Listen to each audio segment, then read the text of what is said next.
the supply and demand imbalances that can be traced directly back to the pandemic and the reopening of the economy.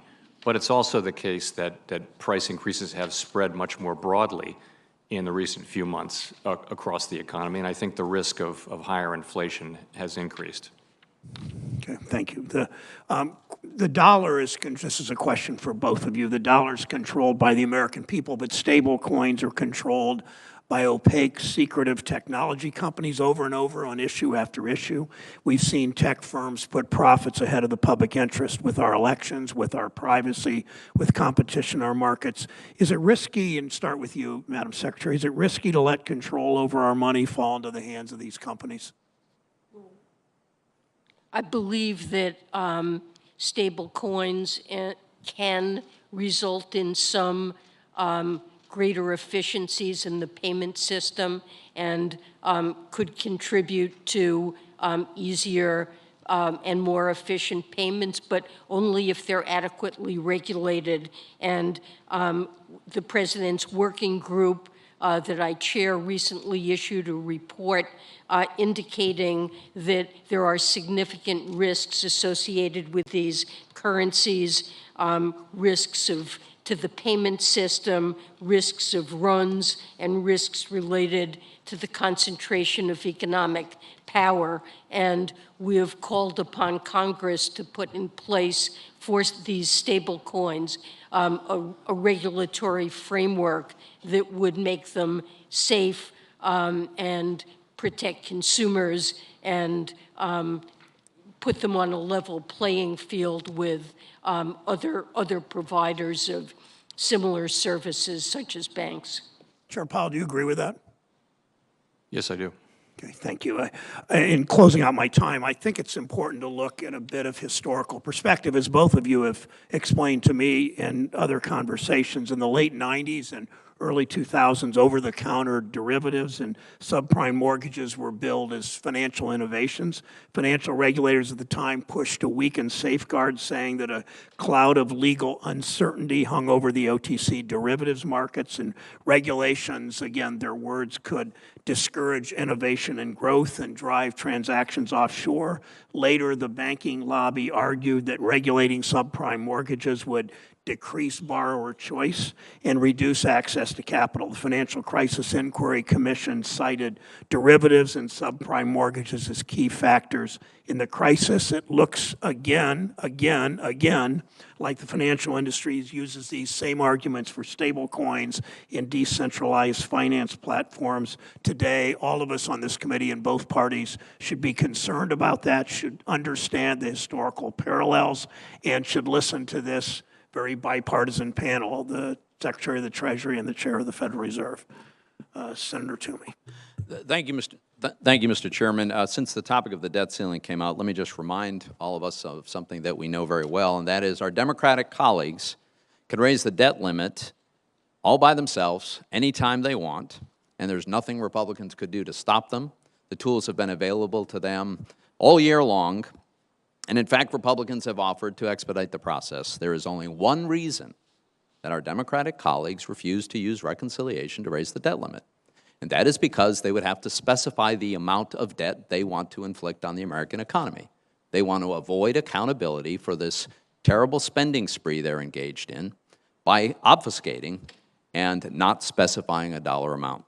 I think we should be very clear about what's going on here.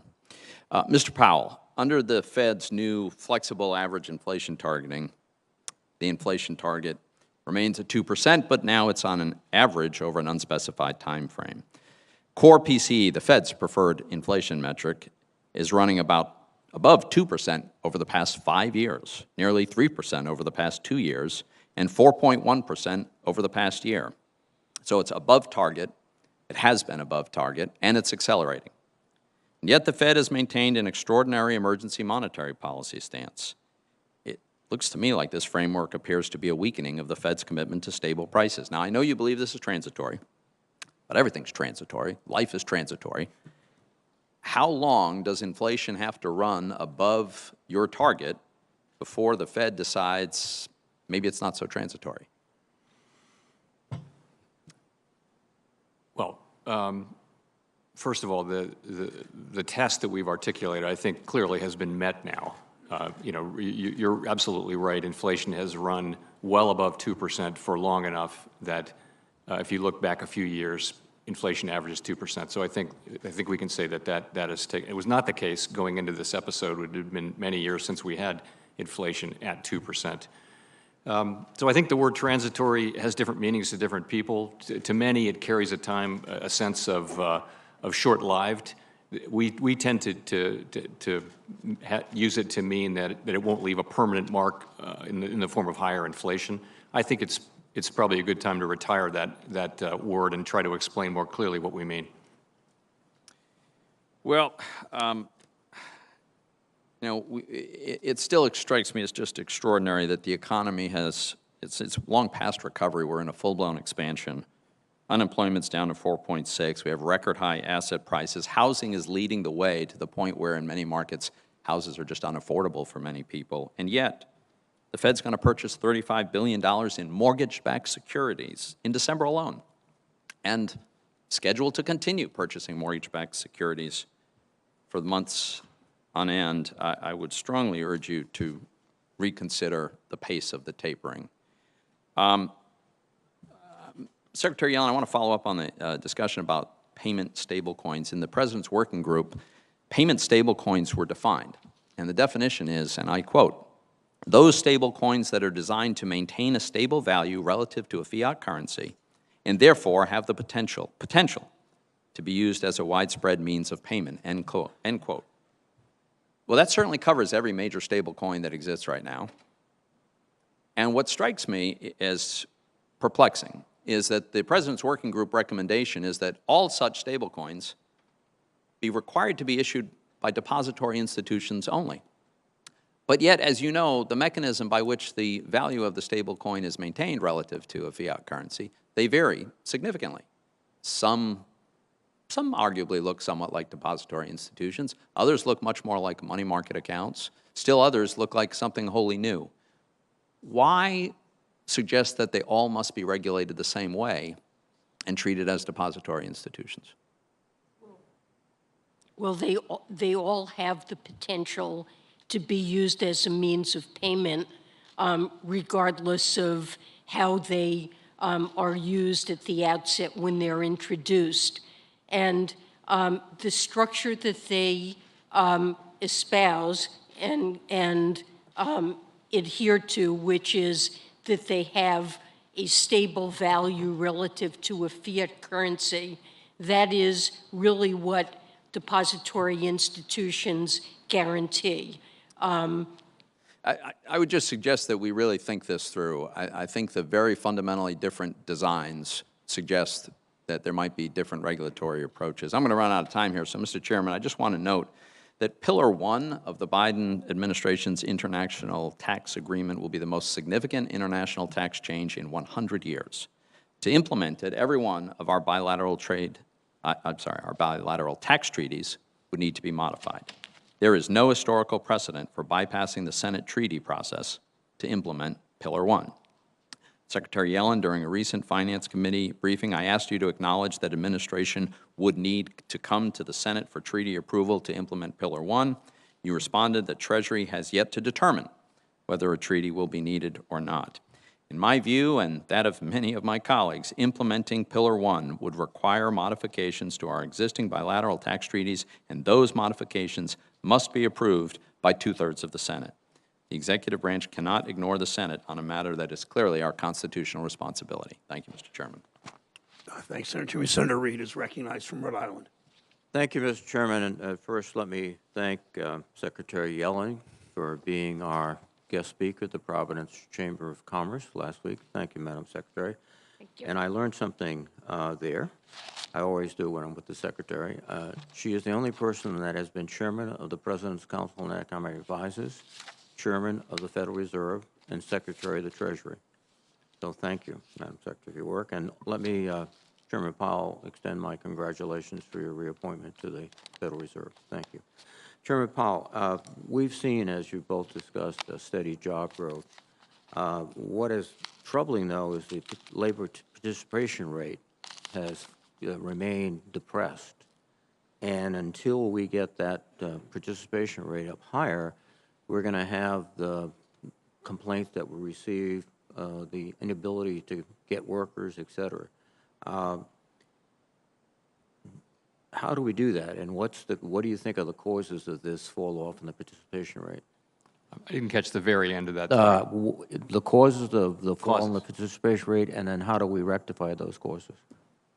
So it's very surprising. Since June of last year, the unemployment rate has dropped 6.5%, and participation has basically moved up to 0.2. It's sort of moved sideways, which was surprising. I think when unemployment insurance, enhanced unemployment insurance ran off, and schools reopened, and vaccination came, we all thought there would be a significant increase in labor supply, and it hasn't happened. So you ask why. There's tremendous uncertainty around that, but a big part of it is clearly linked to the ongoing pandemic. People answer surveys, and they're reluctant to go back to work. They're reluctant to leave their caregiving responsibilities and go back to work because they feel like schools might be closing again, things like that. So it's an issue, and I think what I'm taking on board is that it's going to take longer to get labor force participation back. We're not going right back to the same economy, and really it's going to take, often labor force participation is a lagging indicator. It follows big improvements in the unemployment rate, and we're probably on track to have that happen, and that means to get back to the kind of great labor market we had before the pandemic, we're going to need a long expansion. To get that, we're going to need price stability, and in a sense, the risk of persistent high inflation is also a major risk to getting back to such a labor market. Thank you very much. Madam Secretary, let me thank you for your maximizing the flexibility in the Emergency Rental Assistance Program. Steps like self-attestation and bulk utility payments have been very helpful to Rhode Islanders trying to get these returns. One area, though, is very difficult, and it always seems difficult. That is the homeless population. Can you look at and try to develop the ERA guidelines to emphasize how funds can be appropriately used for homelessness?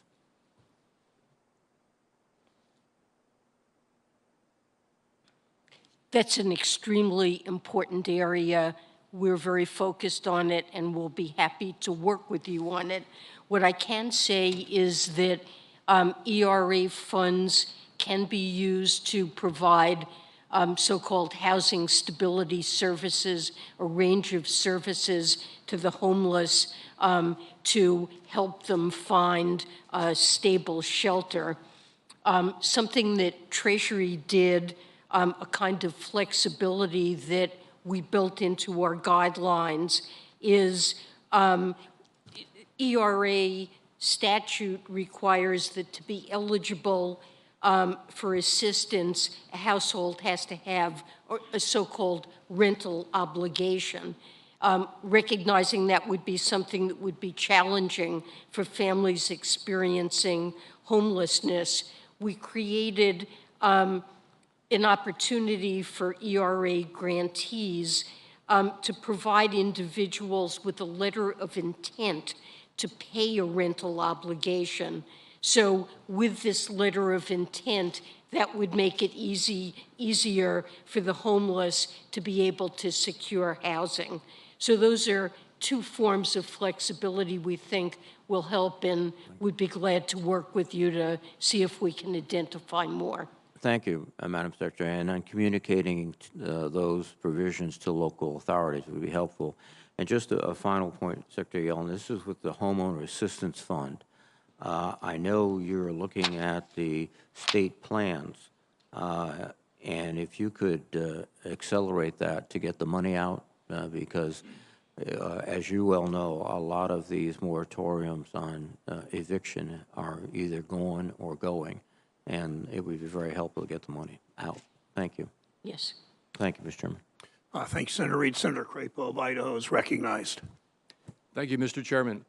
Secretary Yellen, some appear to believe that you have announced that unless a debt limit increase or suspension occurs before December 15th, that the Treasury faces imminent default. That's not how I've read your comments.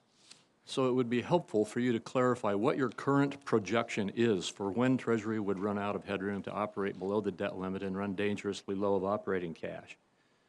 I also request that Treasury provide details of its latest debt and cash projections to the Finance Committee, and look forward to receiving those projections. Yes, let me clarify what I said. What I indicated in my most recent letter to Congress is that I have a high degree of confidence the Treasury will be able to finance the U.S. government through December 15th, but there would be scenarios in which Treasury would not have sufficient funds to continue to finance the operations of the U.S. government beyond that date. I would note that on December 15th, Treasury will invest funds from the infrastructure bill, and that will use up $118 billion worth of capacity when those funds are from the Highway Trust Fund are invested in government securities. And I didn't say that there is no way that we can make it past December 15th. There are a range, there's uncertainty about what our cash balance will be and our resources.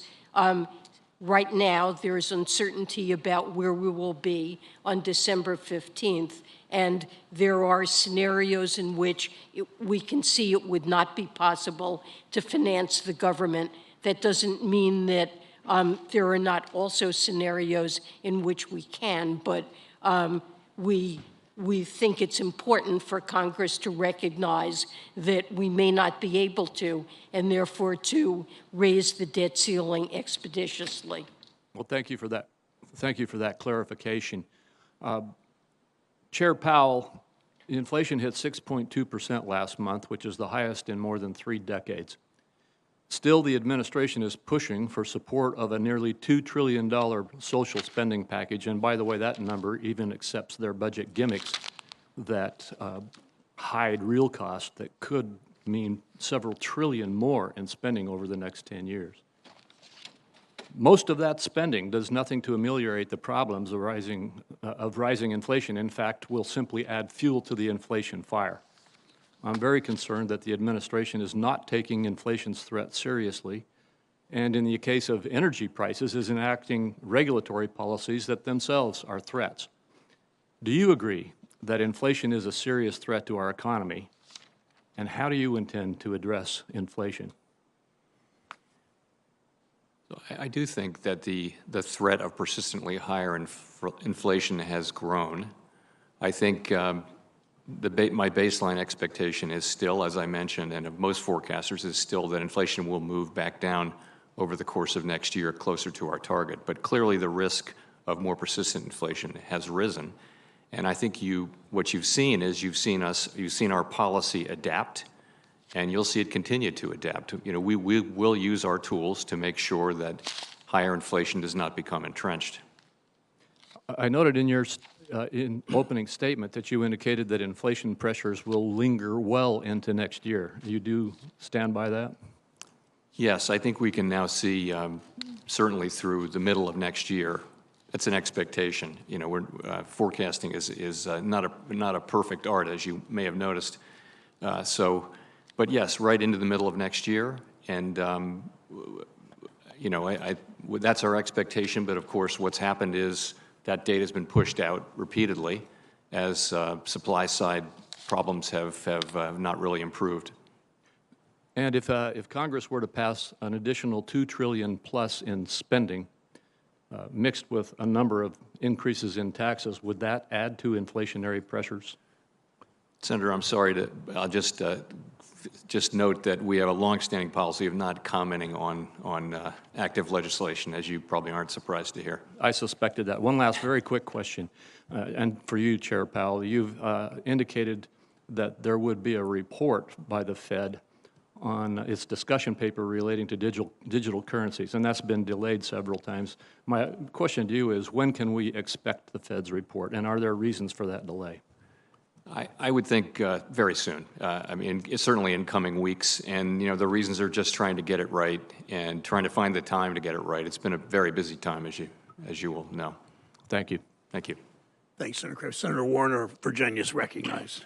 Thank you, Mr. Chairman, and it's good to see you, Secretary Yellen, and congratulations, Chair Powell, on your reappointment. I want to start with you, Chair Powell. I mean, I actually think the Fed's activities, particularly during the pandemic, which included both extensive use of 13.3 facilities and some aggressive bond purchases, actually helped stave off what could have been a complete economic meltdown.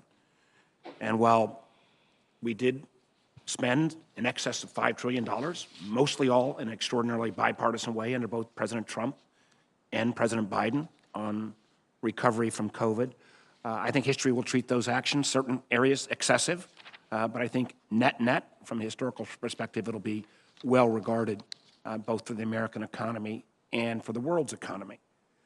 But I think, as you've indicated, Chair Powell, I think we're seeing our economy come back.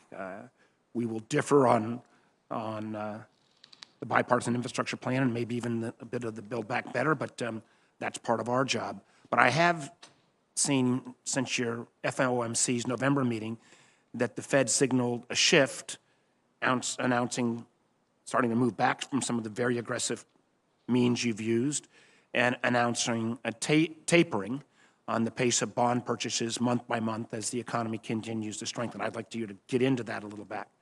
Which factors most influence that decision for a gradual change in course, and how long do you think it'll take the Fed to gradually wind down these purchases?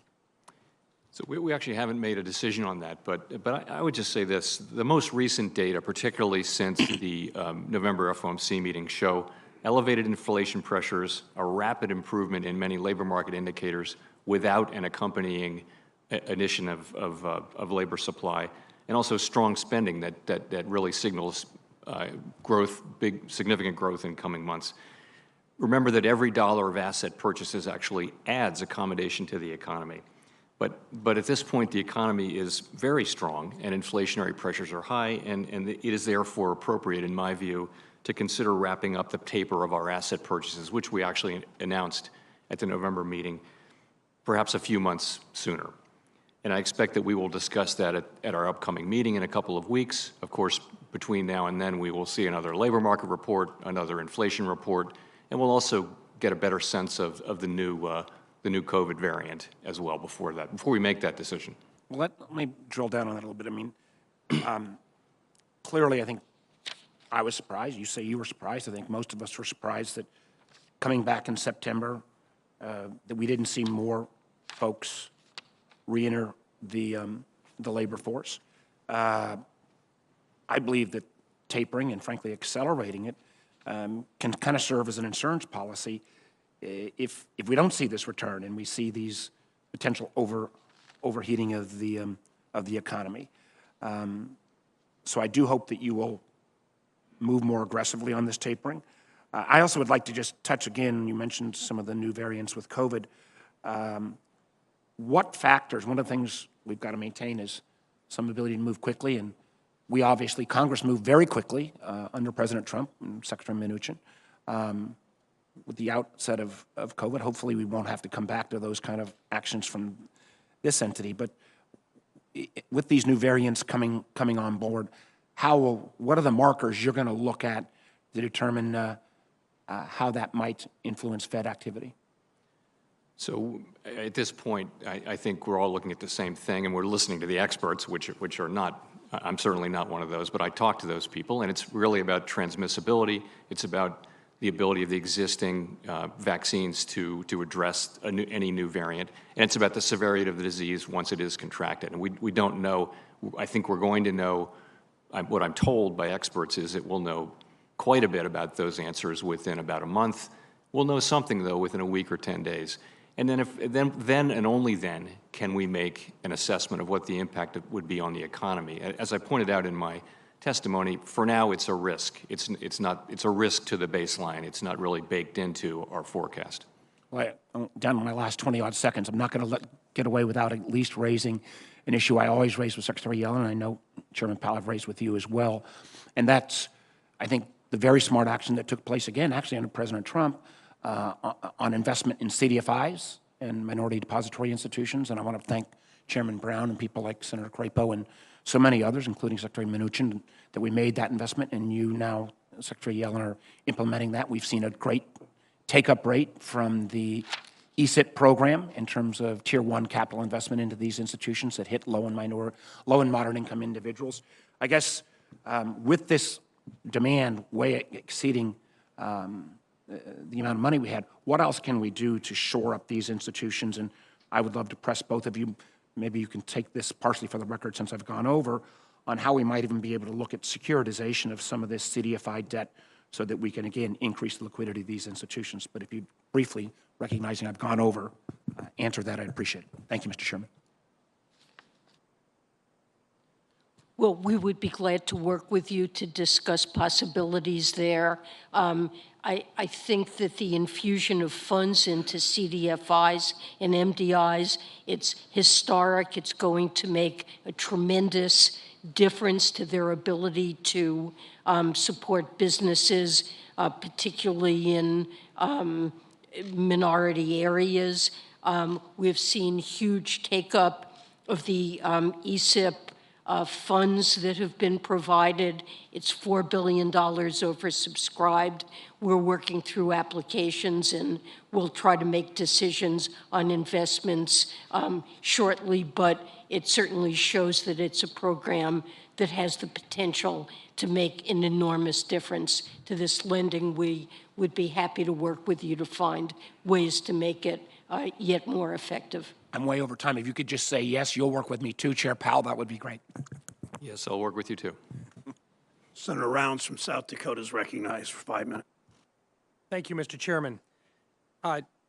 First of all, Chairman Powell, congratulations on your renomination. I do look forward to supporting your nomination. I think you've provided stability during a very challenging time. Secretary Yellen, it's good to see you once again, and I thank you for your service to our country. In September, when you were before this committee, I asked you when you would say enough is enough when it comes to our debt and deficit.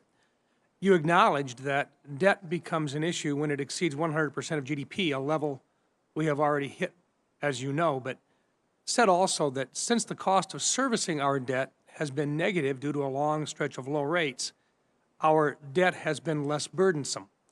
However, due to skyrocketing inflation, I think it's just a matter of time before we exit this very low interest rate environment. Do you think, Secretary Yellen, do you think it's finally time to start sounding some alarm bells with regard to the financing of our national debt? Well, I wouldn't want to sound alarm bells. I think that we are in a sustainable debt path, but President Biden was very clear when he proposed the Build Back Better plan that it should be fully financed as the infrastructure bill was, and that is what CBO found, that the fiscal plans that the Biden administration have put forth in infrastructure and Build Back Better will not worsen the debt or deficit path, and indeed by the end of the 10-year horizon, Build Back Better lowers deficits, and it yields very great benefits beyond the 10-year horizon, particularly from the investment in the IRS to enhance its ability to close the tax gap and to collect revenues that are due under our tax code. So it is a fiscally responsible plan that makes matters better rather than worse. Madam Secretary, I guess the reason for my question is that it's not just a matter of whether or not we have $500 billion or so that'll have to be financed or more during a 10-year time period as that money comes back in for paying for programs that are 4 to 5 years in duration under the proposal. but rather we have 29 trillion plus dollars that will not only be refinanced during a time period, but may very well be refinanced at a higher rate. In fact, treasuries right now have run anywhere from 1.54 to 1.42% over the last couple of days, but they're going to trend upwards. And in fact, there are some people that would suggest that treasuries may very well hit 3.5% over the next 18 months. Do you think that would be a reasonable expectation? The forecasts that were included most recently in the mid-session review assume that interest rates would move up over time over the 10-year horizon in line with the forecasts of blue chip and other private sector forecasters. And even then, given the expectation that real interest rates are likely to remain low, below levels that prevailed for much of the post-war period, for important structural reasons that we've seen plentiful savings at the global level and weak investment demand. Even with interest rates moving up, the interest burden of the debt remains quite manageable. Now, of course, there are scenarios in which interest rates could move up more than that, and we could be in a position, there's a chance, that the interest burden would become difficult for us to manage, but I believe we could have the capacity to make fiscal decisions. Thank you, Madam Secretary. And Chairman Powell, I recognize, and you've been very consistent, that you manage based upon your direction, which is full unemployment and a 2% interest rate goal. But does the Fed take into account the impacts on national debt servicing and our creditworthiness when it considers interest rate decisions? I think certainly the cost of programs, it all goes into our model. We don't really see, you mentioned credit risk. There isn't any credit risk baked into treasuries at this time, and I wouldn't expect that there would be, certainly in the foreseeable future. When you look at this, do you project that treasuries will rise over the next 18 months? So generally, that's something that staff has been forecasting ever since I got to the Fed 10 years ago, and it really hasn't happened. What's happened is that, as the Secretary mentioned, you have a series of long-running global forces that are leading to lower sustained interest rates. How long will they last? It's very hard to say, but for now we have lower inflation trend. Obviously, currently at the moment we have high inflation, but for many years we've had low inflation, and the markets are baking in a return to lower inflation. Thank you, Mr. Chairman. Thank you for your time. Thank you for your answers. Senator Menendez from New Jersey is recognized. Thank you, Mr. Chairman. One of the central pillars of the House-passed version of the Build Back Better Act is an expanded child care support program that would provide direct support to families so that nobody has to pay more than 77% of their income on high-quality child care. Madam Secretary, would expanding access to child care services improve the labor force participation rate and overall economic outcomes among women? Senator, I believe that it will succeed in having that impact. One of the reasons that labor force participation especially of women in the United States is now lower than that in many developed countries. Once upon a time, we were the leader. Now we've fallen behind.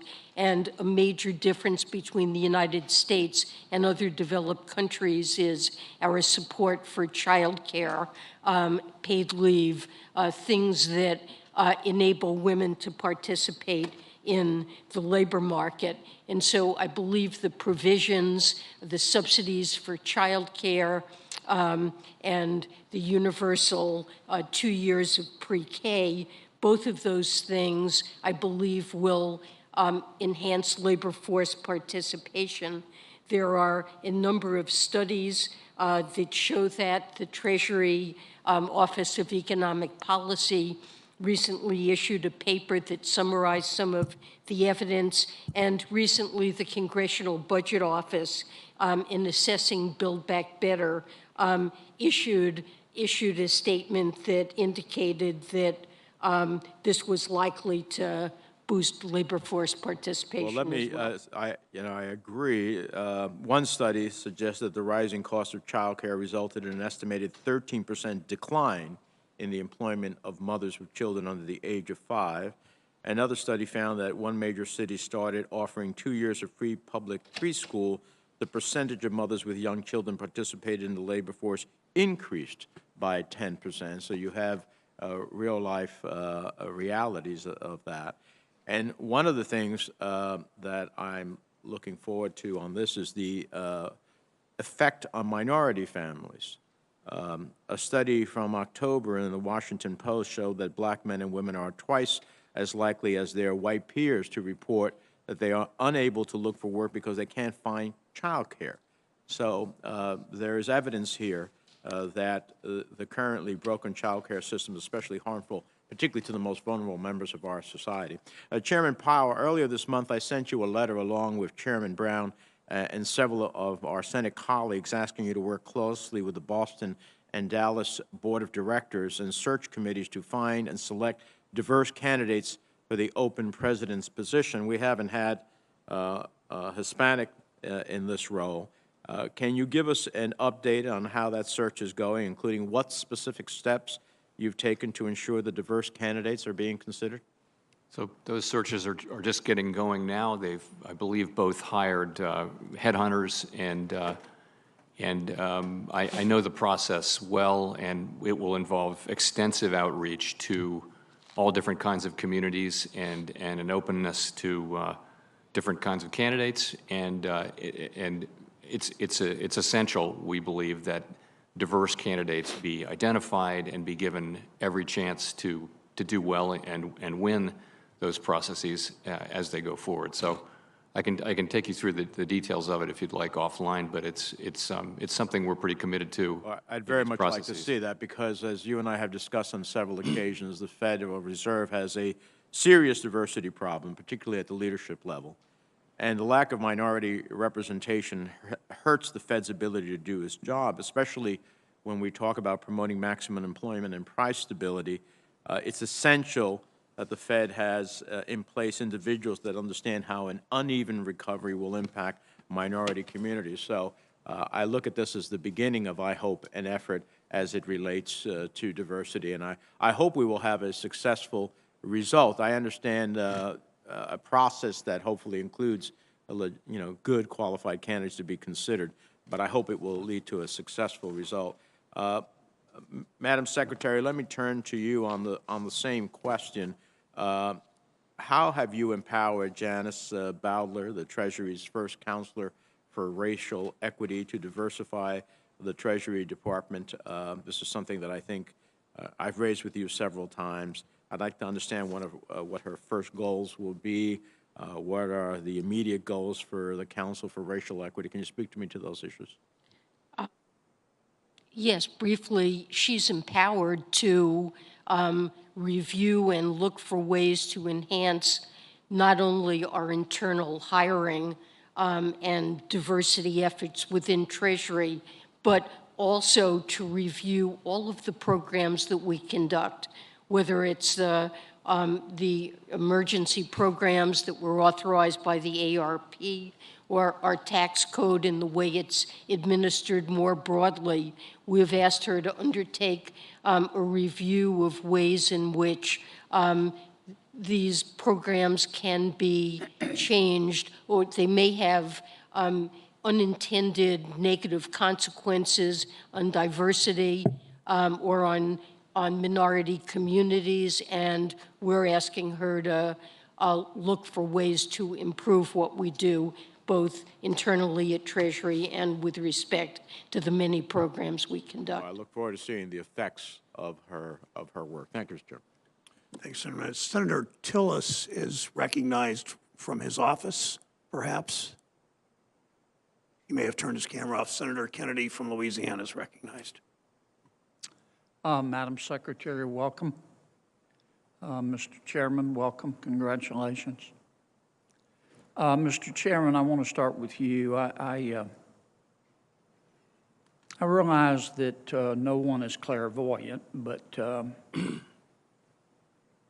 I think it's fair to say that the experts who have been advising you about the future rate of inflation have pretty much the same credibility as those late-night psychic hotlines you see on TV. Is the Fed considering increasing the pace of its tapering? We've got to get control of inflation. It's ravaging our people.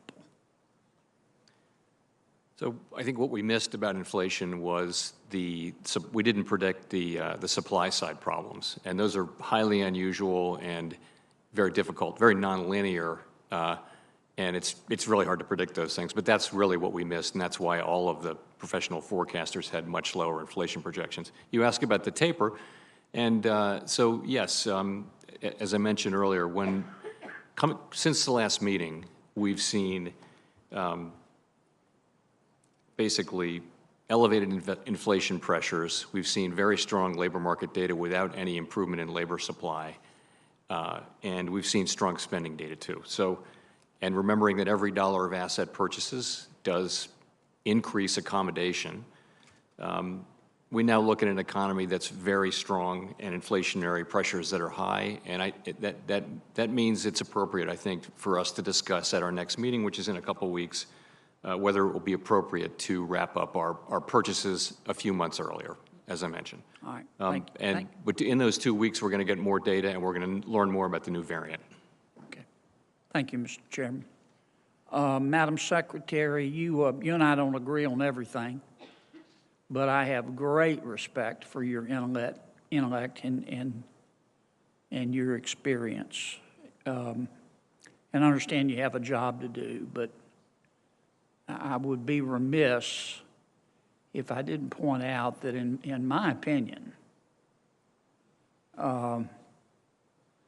there is no fair-minded person in the Milky Way who believes the infrastructure bill and the Build Back Better bill are not going to require the American people to incur substantial debt. Now, here's my question. And I'm looking for a number. How much, in the Biden administration's opinion, is too much debt? At what point, as you incur debt, will the Biden administration say, okay, that's it? We can't borrow any more or it's going to hurt the American people? Well, first of all, I want to say that I disagree with your assessment of Build Back Better. It is fully paid for, or even more than fully paid for, and CBO just completed a comprehensive review of it in which they found essentially the same thing. And I believe it was important that it be fully paid for. Now, I think no single metric is appropriate for evaluating whether or not the level of debt in an economy is reasonable and sustainable. And we're accustomed to looking at debt to GDP ratios and using those kind of metrics and looking around the world. Many economists have found that debt to GDP ratios of 100 or more tend to be associated with significant problems. Are we at 100 and more? We are, Yeah. but we are in very different times, and that's why it's important to recognize there's no single metric that's right.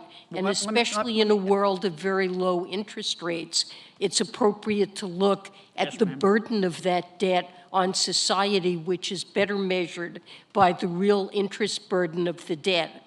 and that is exceptionally low, negative currently, but projected as interest rates normalize to rise to a I'm level. going to run out of time. It's still me, very let me moderate. ask you this, Madam Chair, quickly. You gave a great speech back in September of 2019. It was actually an interview, and I ordered a copy at the time. And I'm trying to find my copy here. You said, this is what you said. I'm going to quote. I thought this was such a wise statement. You said, the former Fed chair said she is not worried about the debt to gross domestic product ratio in the United States right now, but added, and I quote, I'm worried about the trajectory of where it's going. It's not stable. We're not living within our means right now. Debt's going to escalate, and that's going to create problems down the road. But then most important is the demographic wave that lies ahead of us is going to essentially, over the next 30 years, double spending on 3 programs. Social Security, Medicare, and Medicaid as a share of GDP. And the increases, both because of the aging population and on the healthcare side, medical expenses, those things put us on a trajectory of a completely sustainable budget path. Now, that was when the debt was $17 trillion. It's $29 trillion. You're going to add trillions more through the Build Back Better. Why is that not true today? Well, I want to repeat again, Build Back Better is fully paid for and will not add to the debt or to deficits. Right. And in fact, You and will I just tend don't to agree on reduce that. it. We Well, understand. CBO certainly agrees with what I said. And I mean, we do have problems eventually in financing Medicare and Social Security, which need to be addressed. Thank you, Mr. Chairman. Senator Van Hollen is recognized for 5 minutes from Maryland. Thank you, Mr. Chairman. Thank both of you for your service. Chairman Powell, congratulations on your renomination. And Secretary Yellen, I really want to pick up just where you left off. I remember 3 years ago in both this committee and the Budget Committee talking about the Republican tax breaks for big corporations. At that time, the Congressional Budget Office did assess that it would add $2 trillion to the deficit. Is that not true? That is my recollection that that was the kind of number they came That up was the with. CBO score. Yes. So it's interesting to hear so many of my colleagues who 3 years ago didn't give a damn about adding $2 trillion to the debt, now talking about the Build Back Better bill, which, as you said, doesn't add to the debt at the end of the 10 years. And in fact, the Congressional Budget Office has already done its analysis.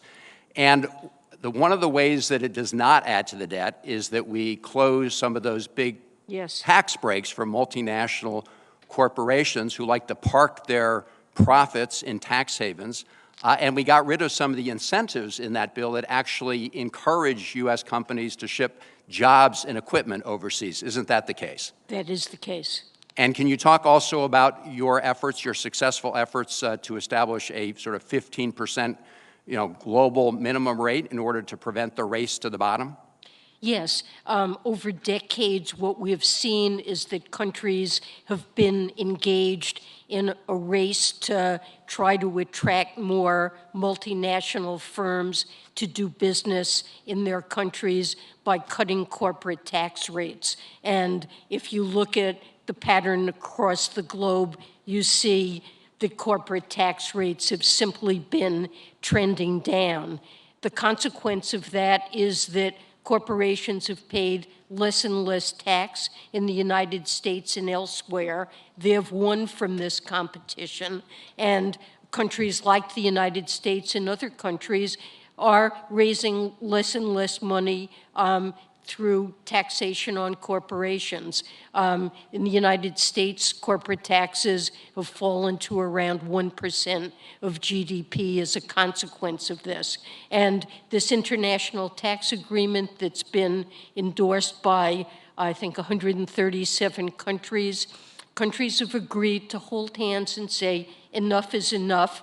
We need to raise taxes to support infrastructure spending, to support investment in people, to make our economies productive, to grow over time.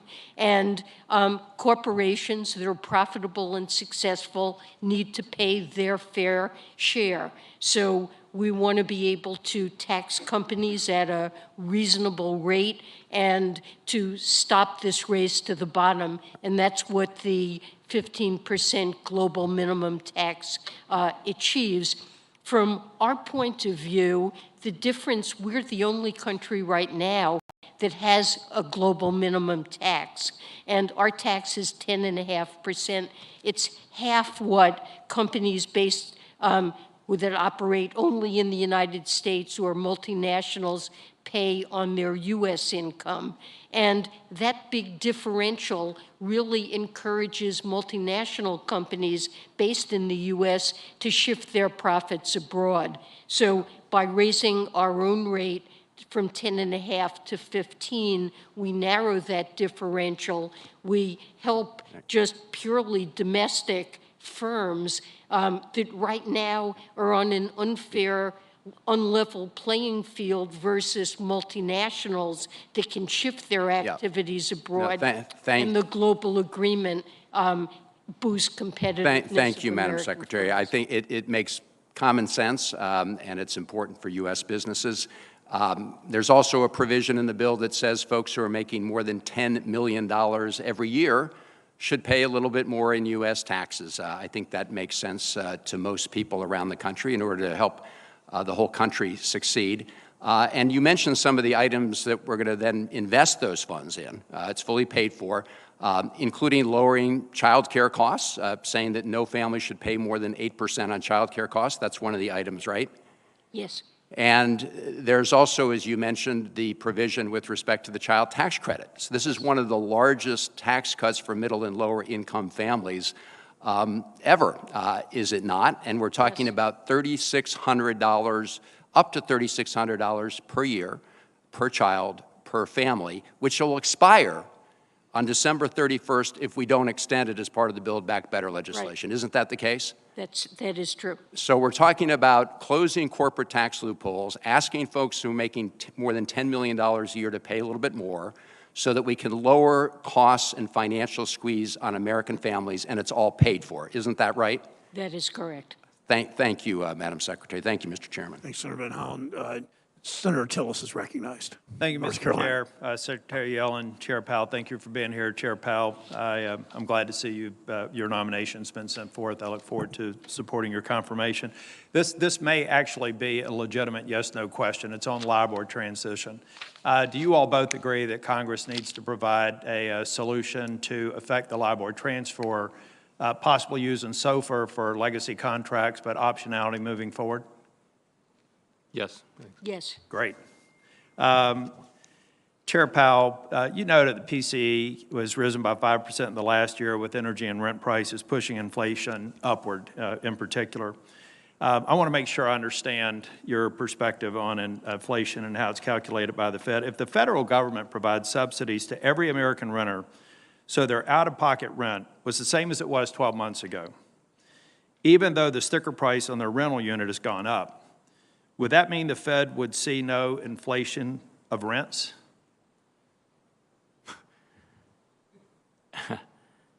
I'm not sure exactly how they collect the data, but I think the question would be what is the landlord receiving, would be my guess. Right. I don't know the answer So to the your landlord question. is receiving more in spite of the fact that that rent payment would have been subsidized. I don't know the answer. I'll come back to you. I don't know the answer on that. Yeah.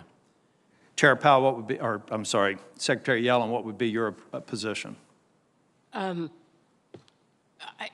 would agree with Chair Powell's comments on that. I think it'd be interesting to get that. You know, we were going to use another example. If turkey prices went up 14%, I think that's roughly the number at Thanksgiving, and we subsidize the cost of the turkey. Is the turkey cheaper, or is it 14% more expensive? So I would like for you to get back with me on that, Chair Powell.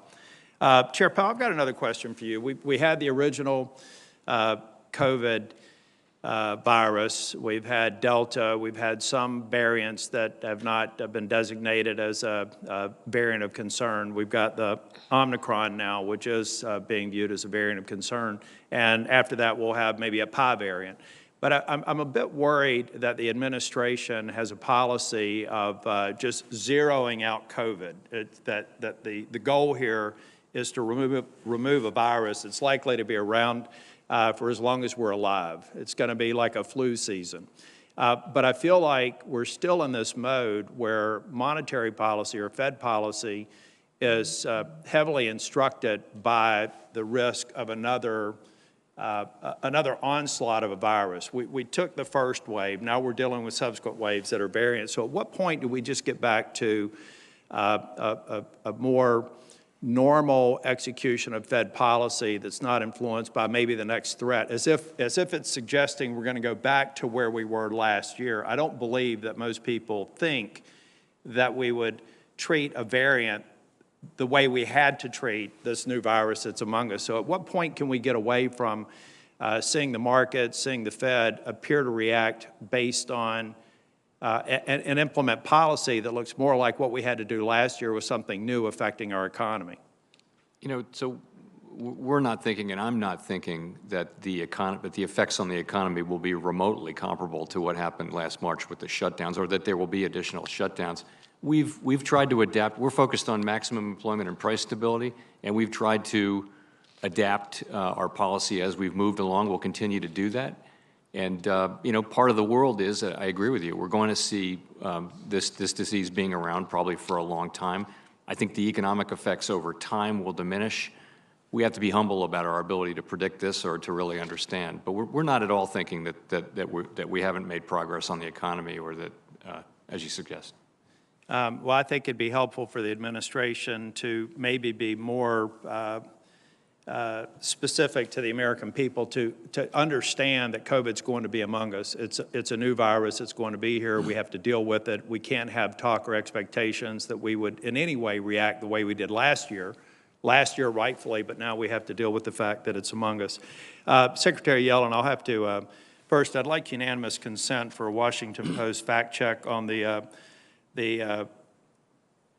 economists, the Nobel winners that President Biden has cited as the Build Back Better plan actually being non-inflationary. I think if you read further into the letter and you hear other comments by those economists, they say that longer term, it may reduce inflation, but shorter term, it may increase inflation. And so rather than drilling down on a question, my time has expired, I'd like unanimous consent to submit the fact check, and just to say, Secretary Yellen, I think that there are laudable goals in some of what's put into the Build Back Better plan, but I don't think that they're sustainable.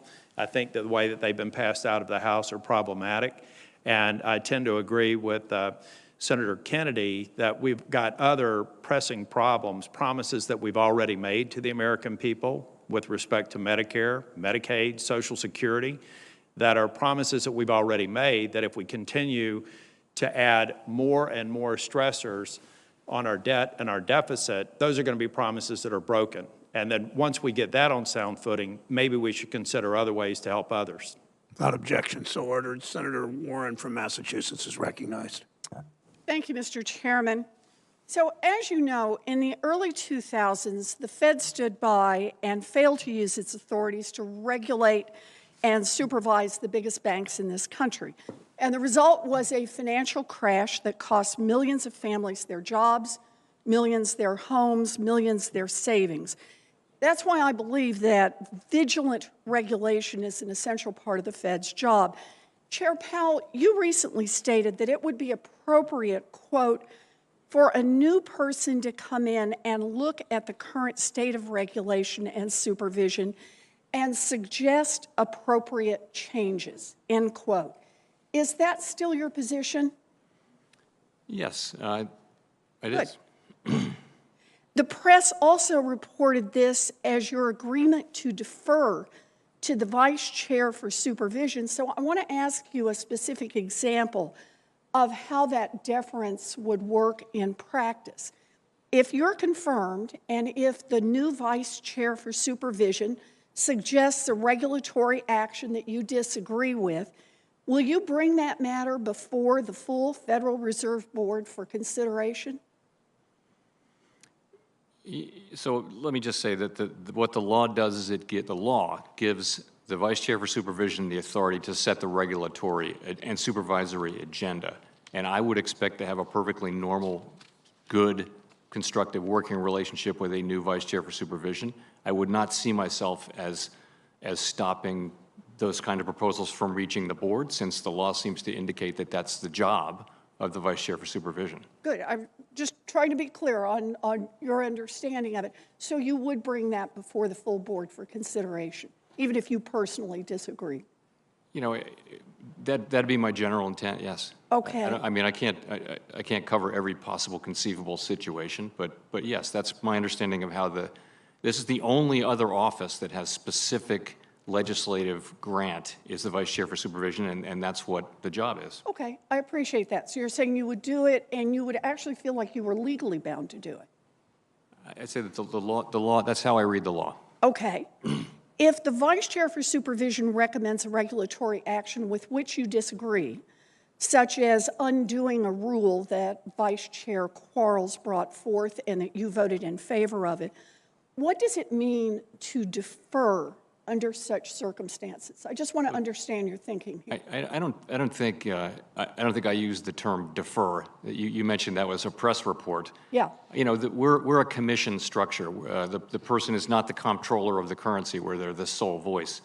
Every Vice Chair for Supervision and those who held the job before there was a formal job, they have to convince the other members of the board, and that's how it works, and that's how I would expect it to work going forward. And I appreciate that, but your specific language was that you would respect that authority, which is, I believe, why many in the press interpreted that as defer, and that's why I'm trying to understand what respect that authority, those were your words, means. You know, I would say a couple of things. First, respect the authority to bring these proposals. I also think a person who arrives nominated by the president, confirmed by this body, with particular views, I would say that person is entitled to a degree of deference, but I wouldn't overstate that. The person still will have to convince the members of the board to vote for whatever that person is proposing. Okay, and then if I can, just one more example. If the person in this role proposed new capital requirements to incorporate banks' exposure to climate risks, would you vote for that?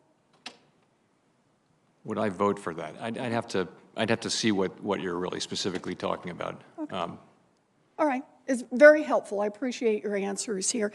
You know, during the last 4 years, while the Fed was chipping away at regulations piece by piece, new and emerging threats to our financial system continued to grow. I just think about the list right now. Climate change.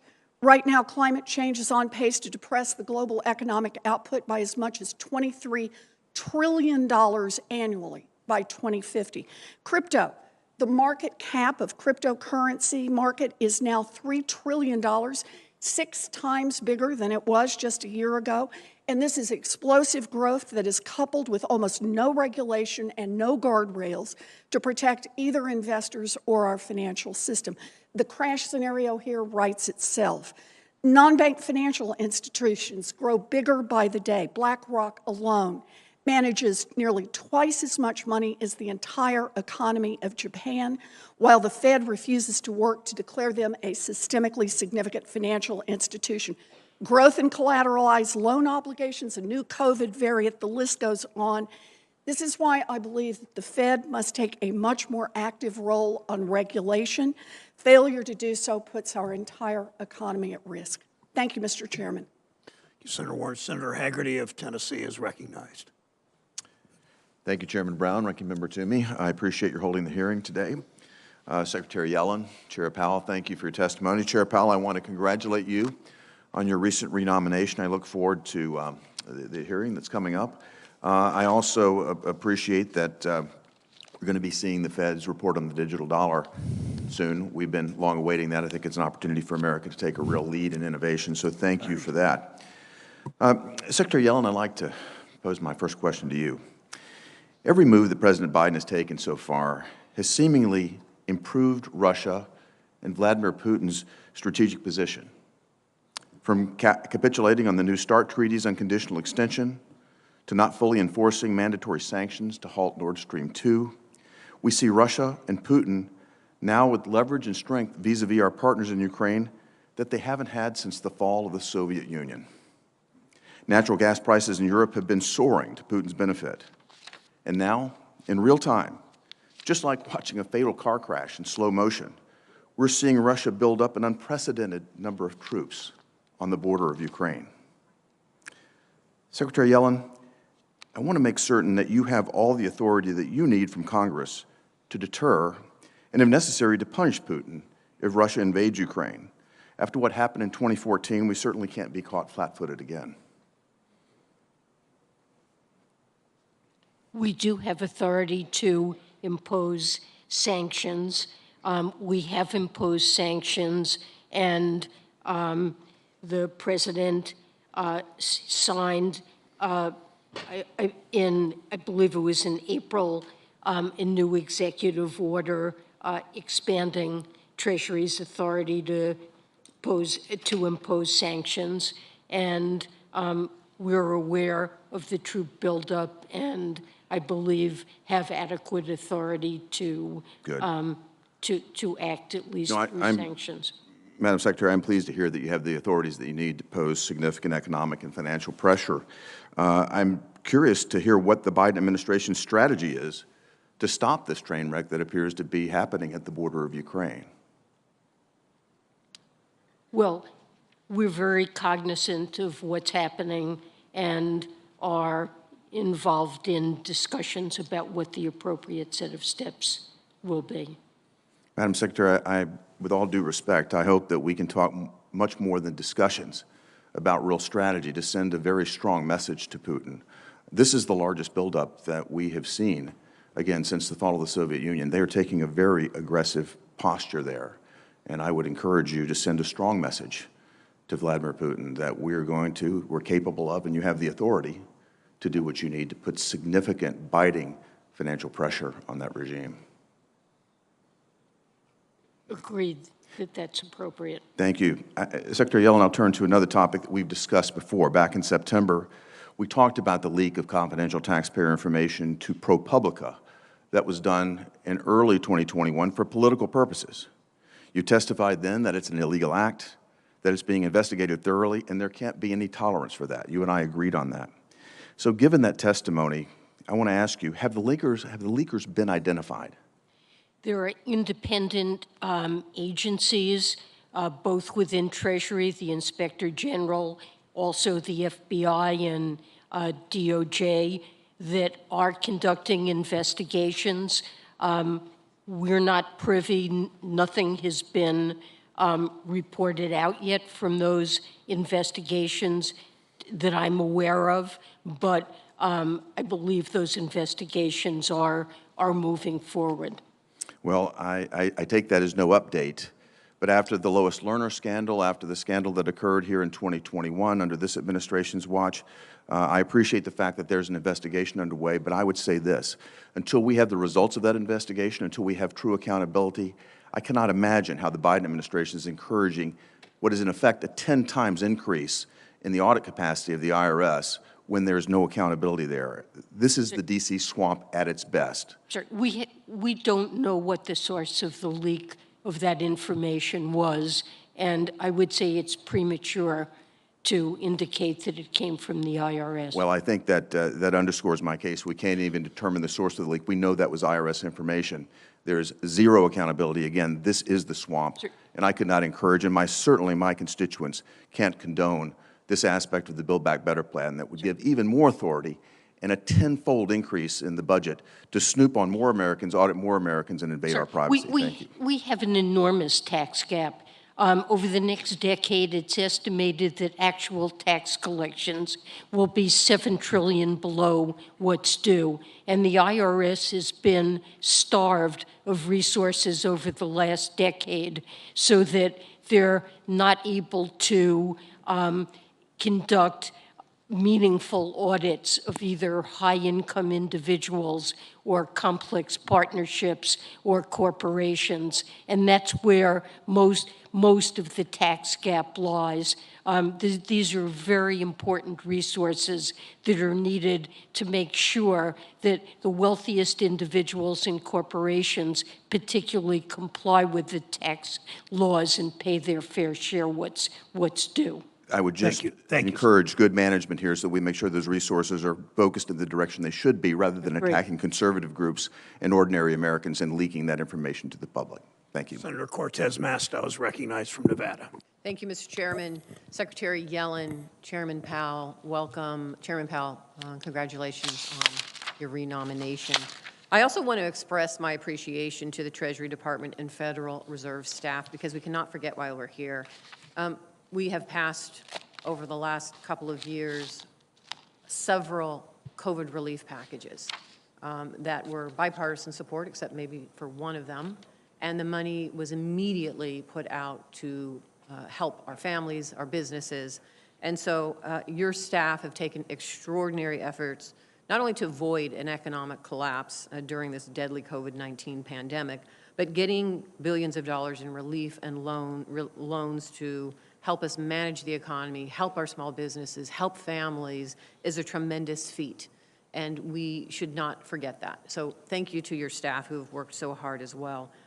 Let me talk about something that is impacting my state, is the supply chain disruption, and I know you all are working on this.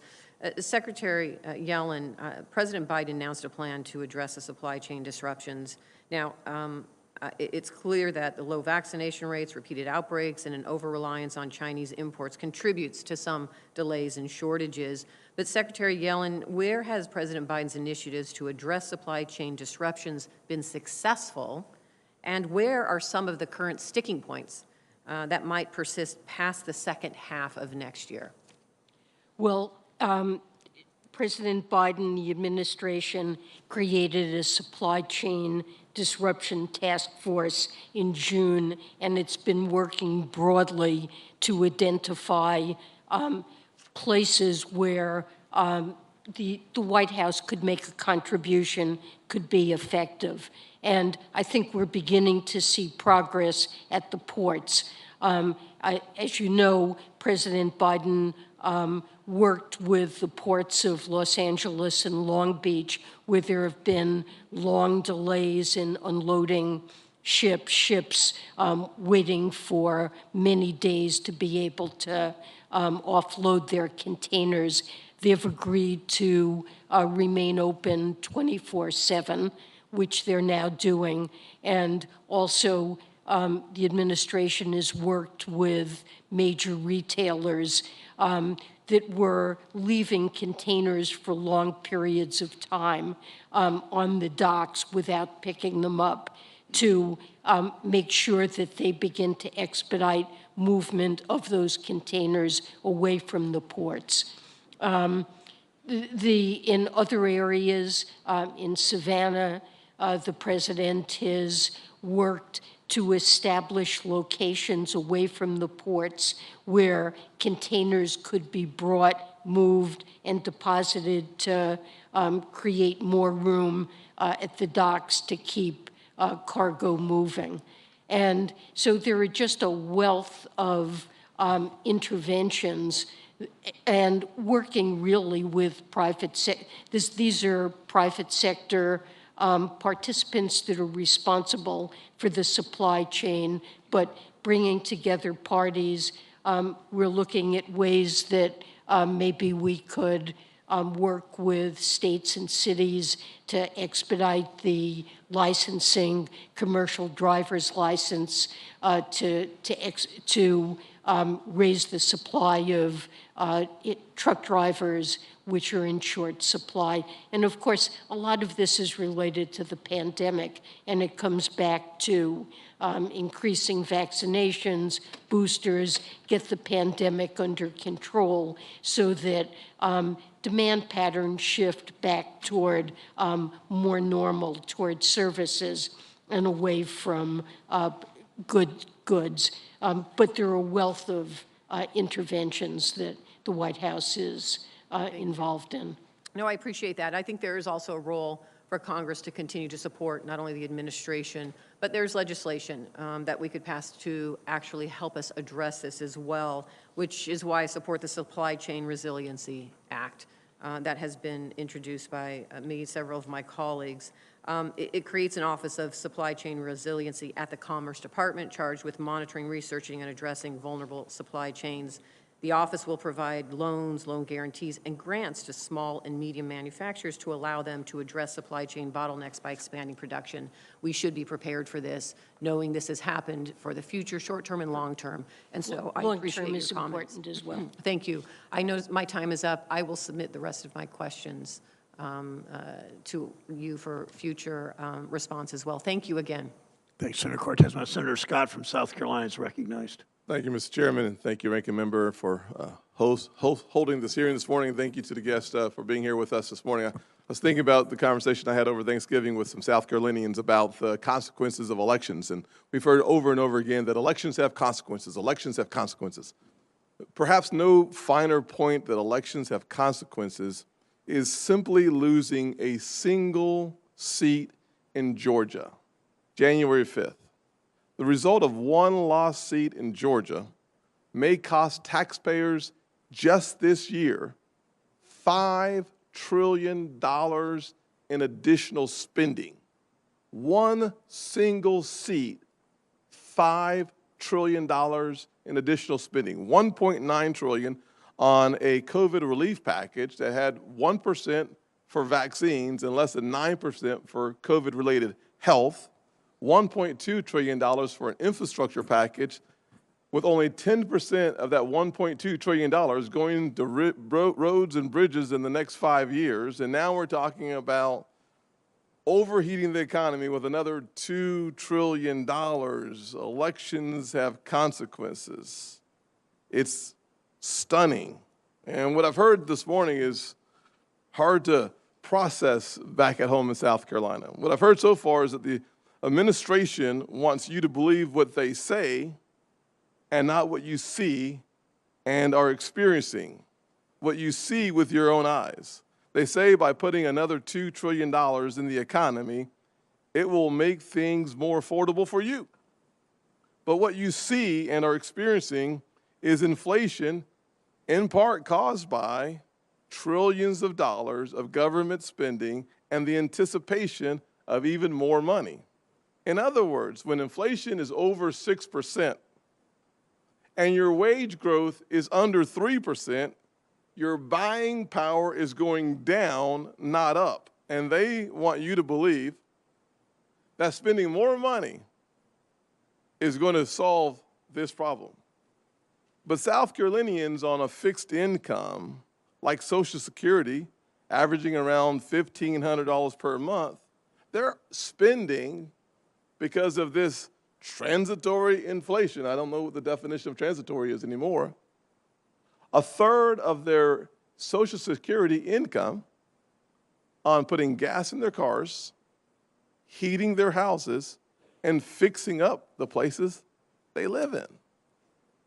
Chairman Powell, is it your impression that the Biden administration has a clear understanding that rising prices are hitting people the hardest who are on Social Security, families struggling paycheck to paycheck, and single moms? It's not appropriate for me to comment on what the Biden administration thinks. What do I will you say that we do. Well, let me ask you do. that. I can talk about what I think. What do you think in 30 seconds or so? So I think that's right. I think that if you think about families that are living paycheck to paycheck, they're feeling high gas prices, soon enough heating oil prices, food prices. They're certainly feeling that. And, you know, this is our job. Our role is to make sure that this higher inflation does not become entrenched. And part of the challenge that I see, I know that someone else may address this point, but I was trying to figure out the complexity of the labor force participation rate. And the fact of the matter is that since the pandemic, we've seen a loss of about 1.7% in the labor force participation rate. We celebrate a 4.6% unemployment rate, but what we sometimes miss is the fact that when you have fewer people looking for work, your unemployment rate goes down because your long-term unemployment goes up, which means that your labor force participation rate also goes down. Before I run out of time, let me just follow up on Senator Haggerty's points about expanding the power at the IRS and your response, Secretary Yellen. Giving the IRS more power to catch tax cheats by starting with the IRS bank reporting proposal seems far-fetched at best, because the original proposal literally said that if you were a successful lemonade stand operator making $12 a week, putting $600 into your checking or savings account, your checking account, would cause that account to be reported to the IRS. So then they revamped that proposal to $10,000, said differently, if you're making minimum wage, working almost full-time, your accounts would then also be transferred or at least available for heightened inspections by the IRS. If you're looking to catch complex business partnerships in cheating their taxes, you don't need the IRS bank reporting proposal.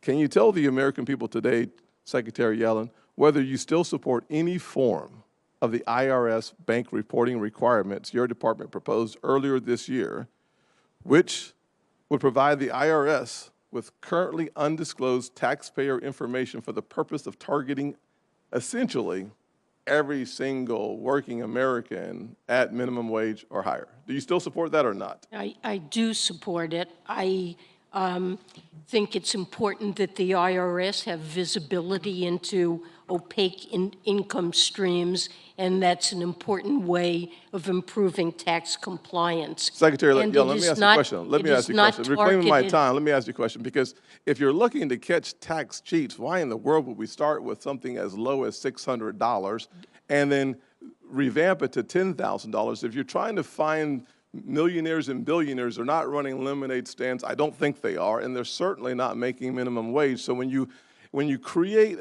a new approach to having the IRS search through our account records at our financial institutions, I'm sorry, it is not searching through anybody's.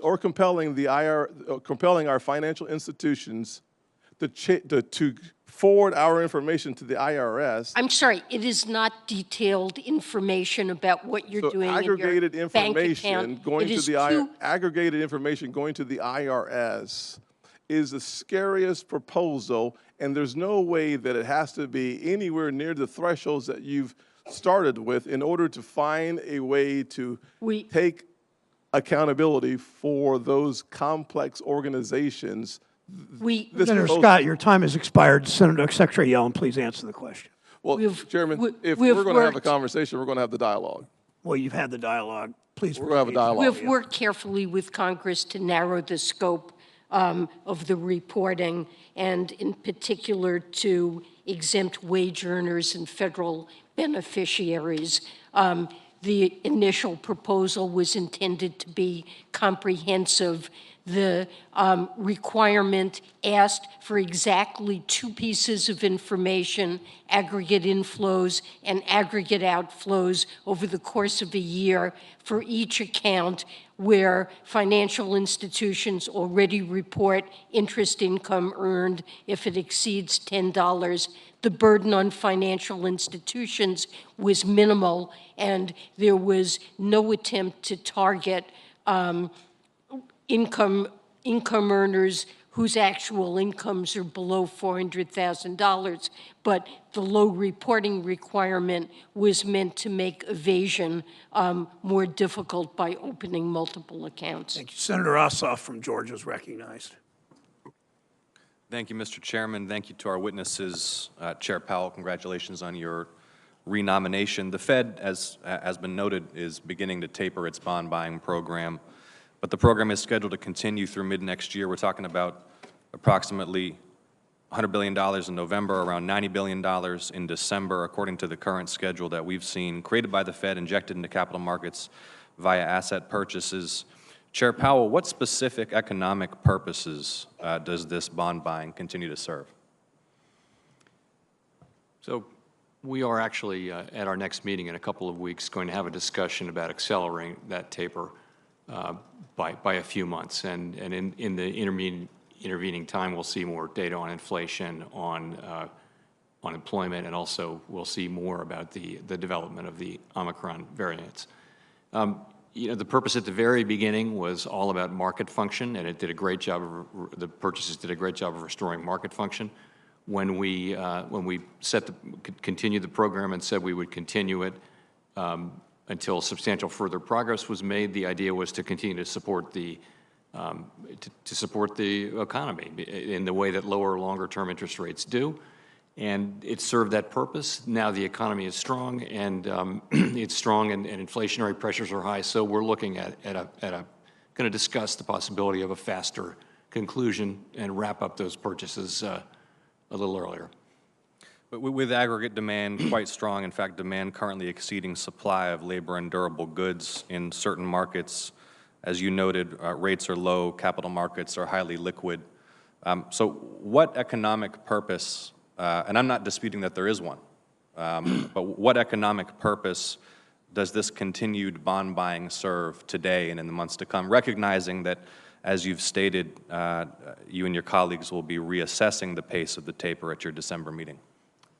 So the purpose it has been serving lately, for the most part, has just been supporting economic activity. And you're absolutely, the point I'm making is that the need for that has clearly diminished as the economy has continued to strengthen, as we've seen continued, significant inflationary pressures. And that's why we announced that we would taper. And it's why we're now saying that we're going to discuss a somewhat faster taper at our next meeting. When future crises arise, as they no doubt will, this specific method, quantitative easing, bond purchases beyond typical federal open market operations, which are targeting interest rates, what have been the costs and benefits of utilizing this technique? Does it not, for example, while it provides additional liquidity to capital markets, worsen inequality by driving up equity and asset valuations and shifting more cash onto the balance sheets of major financial institutions, high net worth individuals, and investors? So I think the record from this and the last episode is that asset purchases work through much the same channels as regular interest rate changes. Just the difference is when you're at the effective lower bound, you can't lower interest rates anymore. What do? There are two things you can do, really. You can promise to hold rates lower for longer, and that will affect rates out the curve. And then you can actually go ahead and buy bonds directly, and that lowers long-term rates. That supports economic activity. So it's part of the toolkit. As long as we're going to be near the effective lower bound, asset purchases will be part of the toolkit. The inequality point, I think it does not bear up under scrutiny. Essentially, what's happening is companies are experiencing lower, longer-term rates. That enables them to finance their operations. Mortgage rates, the longer-term debts in our economy will benefit from those lower long-term rates and support economic activity through many of the same channels. I think that the idea that they promote inequality is not well supported, and we never, by the way, we never hear about that from the, we meet with community groups and labor unions and things. They never come in and complain about quantitative easing. Thank you for sharing your point of view, Chair Powell. With my remaining time, I'd like to ask you what you currently assess to be the most significant systemic threats to financial stability in the United States. I would say the banking system is strong. There are some issues to address in the capital markets, but I wouldn't say they rise to the level of grave systemic importance. We always think about cyber risk as being the one that's so difficult to quantify and for which it's hard to have a great playbook. So that's the one that I tend to lose sleep over. Thank you, Chair Powell. Thank you, Mr. Chairman. Senator Daines of Montana is recognized for 5 minutes. Chairman, thank you. Secretary Yellen, Chairman Powell, thank you for being here as well. And congratulations, Chairman Powell, on your renomination. I was vocal and out front last August supporting your renomination, and congratulations, you'll have my support. I'd like to start by expressing my concern with the inflation we're seeing in the economy. my concern with the administration and my Democrat colleagues are continuing to plow ahead with, I believe, is a very reckless tax and spending proposal as if inflation did not exist. To go back to where we were here earlier this year, Senator Scott made the comment about elections having consequences. And the consequences are then we have policy outcomes here that have consequences, even though we had nearly $1 trillion of unspent COVID relief dollars coming into 2021. The Democrats marched forward with a $1.9 trillion purely partisan spending package. Some of my colleagues refer to this as cash cannons shooting across this economy. So we created demand by injecting borrowed money into the economy. Now the Democrats are looking at jamming through this some $1.75, $1.8 trillion reckless spending bill. Many believe the true cost of that bill is somewhere between $4 and $5 trillion because they played games with truncating these massive programs to try to get the number under $2 trillion. The real number is probably $4 or $5 trillion. The point is this: injecting all this money in the economy, borrowed money, at the same time constricting the supply side, whether it's through mandates or government shutdowns. We now have really the perfect storm created by the Biden administration for inflation, not to mention the issues of energy. Montanans expect to see a 47% increase in heating costs this winter with higher energy prices. The proposal that the Democrats are trying to ram through at the moment will add at least $300 billion to deficit in the first 2 years and about $748 billion over the first 5 years. And with all due respect, Secretary Yellen, you said it's paid for. I think the CBO has not actually said that, even if you add in the massive tax break they'll be giving to the coastal elites. The Democrats have put in there because their donors scream so loud in places like California and New York. But the bottom line is it's not fully paid for, and the CBO has stated that. Also giving the IRS $80 billion to hire 87,000 more agents should be chilling to the American people. This is a massive expansion of government. It's funded in part through more than $400 billion in additional taxes on small businesses that I believe will only exacerbate the inflation fire. It's why so many Montanans and Americans are experiencing these inflation harms every day. Chairman Powell, core PCE and CPI readings, two main indicators for inflation, jumped to 30-year highs of 4.1% and 6.2%, respectively. Needless to say, we are seeing much higher inflation rates than the Fed projected, but yet the Feds continue to predict that inflation is going to come down in the near future. I think many of us here several months ago were very concerned about inflation, probably had a different view of where the inflation forecast was going than the Fed did at that time. But given that inflation has consistently run hotter this year than the Fed has projected, what in hindsight would you say the Fed underestimated in its previous forecasts? And second, what economic factors have changed to give you confidence in your projection that inflation will come down in the near term? So I'd love to be able to blame our models, but it's a poor craftsman who blames his tools. And I'll tell you what I think we missed, and what all the forecasters missed. And it's the same thing. It's really the collapse of or call it just the enormous amount of supply side problems we've had with, semiconductor chips and lumber and all of those things. We saw high demand coming. We saw some higher inflation coming. But what really happened was this demand came and hit kind of a hard constraint in the form of these supply constraints, and that's not in the model. It's we live and learn. It's hard to model something that is nonlinear and that is incredibly infrequent. There's no precedent really for it. Yeah, and I spent 20 years in business, and there's two rules. The forecast is always wrong, and the further out the forecast, the wronger it is generally true.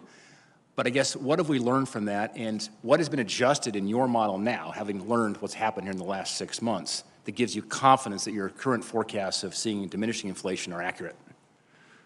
So we have learned a lot about how to model, for example, a pandemic. We didn't thought much about that, but you'll never hear us say that we have great confidence in our forecasts. What you hear us saying is that there's tremendous uncertainty around our forecasts, and we have been saying that for some time. And also, we've said that we do see these inflationary pressures as now being sustained well into next year.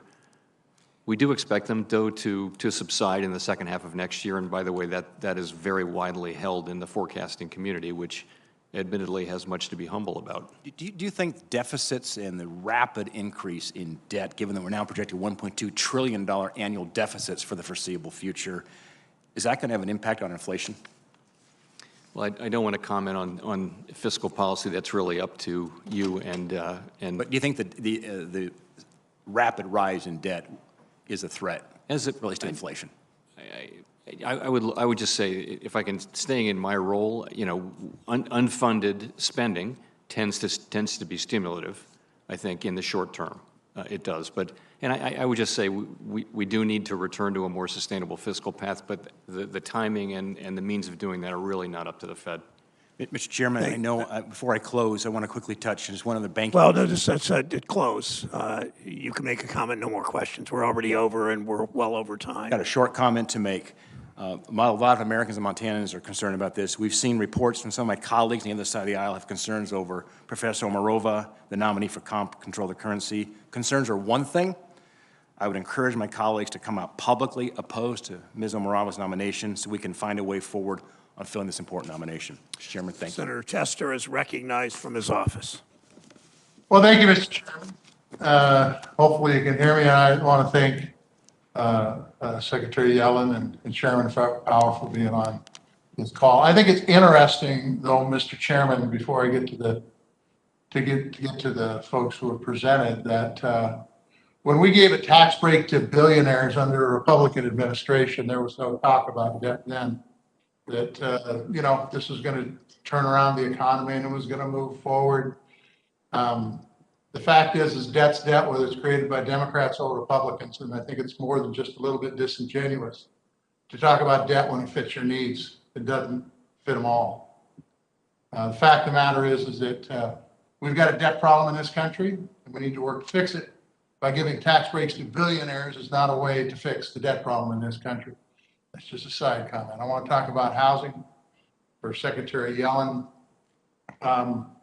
Look, we have housing challenges all over this country. We have particular housing challenges that not a lot of folks are talking about in Indian country and in some of the more rural and frontier areas of our state of Montana, and I believe throughout the country. We've done some stuff for housing, but the truth is the impact of COVID-19, the impact of poverty in many, particularly the Indian country areas, is a big problem. Could you give me some indications on how we should be addressing this issue, and if it's an issue that is very high up on your radar screen as far as something that needs to be done? Well, I think the issue of affordable housing is one that has plagued our country for many years. It certainly predates the pandemic, but the pandemic really dramatically impacted the income of many, especially low-income workers that already were tremendously challenged by the affordability or lack thereof of housing.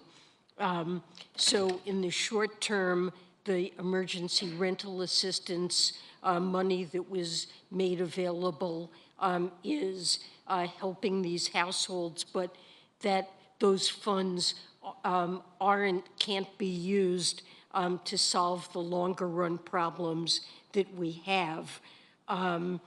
But the Build Back Better package, really that's where the president has proposed policies to address what is really a crisis in housing affordability. And that proposal contains really the most ambitious investments in affordable housing production that this country has ever seen. So I'm hopeful that that will be helpful. The funds that were made available to state and local governments in the ARP can also be used to address longer-term problems with respect to housing affordability. So one of the headlines in the papers today in Montana at least is that housing inventory has caused an increase in prices. In other words, the inventory is low, supply is low, and it's driving prices up. That's pretty basic economics, quite frankly. But with Build Back Better, do you see a significant investment in supply for workforce housing and affordable housing?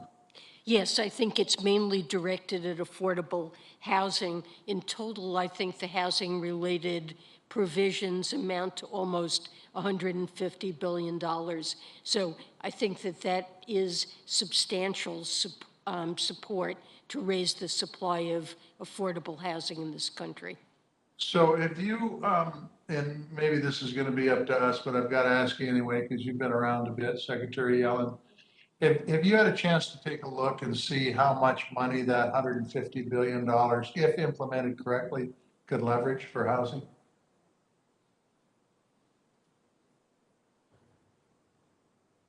You there? I'm sorry, is this for me or? This is for you, Secretary Oh, Yellen. I'm sorry, the question was how much? The question was, is how much, have you had a chance to look to see how much $150 billion could leverage for affordable housing? I don't have those numbers at my fingertips, but I can get back to you on it. I'm sure there are estimates of that. Okay, very good. Well, I just want to thank you both for being here, Secretary Powell. Congratulations on the nomination, and we'll move from there. And thank you, Mr. Chairman. Thank you, Senator Tester. Senator Kramer of North Dakota is recognized. Thank you, Chairman. Thank you both for being here. Congratulations, Chairman Powell. I look forward, as do many of my colleagues, to supporting your confirmation. First thing I want to do, Mr. Chairman, is correct a record that got real fuzzy when Senator Kennedy asked Secretary Yellen a couple of times about debt and deficit, and she said that the Build Back Better plan is completely paid for, and to prove it, the point, she said the CBO agrees with her. Senator Daines touched on it, but I want to read directly from the Congressional Budget Office's score. CBO estimates that enhancing this legislation would result in a net increase in the deficit totaling $367 billion over the 2022 through 2031 period. That's the 10 years. Now, I've got the chart year by year. It's $155 billion next year alone, and it continues for 5 years. And then in the last 4, it shows some, turnaround. But of course, all of that 5 years of revenue or beyond the first 5 years is built on the premise that these programs aren't going to be continued, which we know any casual observer of American politics knows. Once these programs start, they're never going to be cut again. But even presuming that the presumptions built in, it's a $367 billion deficit, according to the Congressional Budget Office's score on the Better Build Back Better plan. Now, I want to get back to an earlier question Senator Menendez asked you, Secretary Yellen. Basically, he said, and would a lot of these programs in the Better Business or Build Back Better plan actually increase the workforce participation? Things like child tax credit, child care credit. You talked a little bit just now about Senator Tester called it workforce housing. You called it affordable housing. Important distinction, because those words matter a lot. So my question is, if all of those credits, all of those giveaways, all of those incentives are going to help increase workforce participation, is there a work requirement tied to all of those? I'd like to start by correcting what I believe you said about the CBO. Well, I didn't say it. I read the score from the Congressional Budget Office. I'm sorry, but you didn't read it completely. It does say $360 billion over 10-year effect on the deficit. It then notes that it did not include the revenue that would come from enhanced resources for tax enforcement. They estimated that at $207 billion and have indicated that their scoring of that does not take account of behavioral changes that would result from a regime of stricter tax enforcement, and Treasury put out its own estimate of that. And fairy dust own- creates energy, I understand. But I want to get back to the issue of incentivizing a workforce. Are there workforce incentives, work requirements attached to the Build Back Better plan from the House? There are places where there are not workforce requirements, like the child tax credit, but the vast majority, the overwhelming preponderance of individuals who receive these tax credits, the child tax credit, do work. And in some cases, But we're talking about a workforce participation rate that needs to be increased. Do any of these incentives require the people to work to get them, or is this just going to be added on to whatever they're already getting, regardless of their employment situation? They aren't, just so you know, there aren't. You know, earlier, Secretary Yellen, you answered a question from Chairman Brown about why Build Back Better does not increase inflation. Or actually, his question was, will it bring down costs?